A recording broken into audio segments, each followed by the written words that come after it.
Hello everyone, আজকে আমরা যে ব্যাপারটা দেখব তা হচ্ছে জুনিপারের হোস্ট নেম আপনি কিভাবে চেঞ্জ করতে পারেন। তো আমরা প্রথমেই রাউটার লগ ইন করি।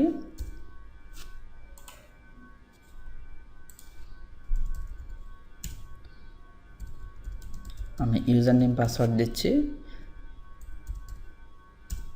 প্রথমে আমরা গ্লোবাল কনফিগারেশন মোডে যাচ্ছি। তো হোস্ট নেম সেট করার জন্য আপনাকে সেট দেন সিস্টেম দেন হোস্ট নেম দেন হচ্ছে আপনাকে এখানে যে নামটা দিবেন সে নামটা সেট হয়ে যাবে। দেখেন আমি কিন্তু এখন আমার নাম দিচ্ছি, দিয়ে জাস্ট এন্টার দিই। এখন আপনি সেভ করেন, দেখেন এখন কিন্তু আপনার এই তিতাস নামটা এখন শো করছে, right? So thank you for watching.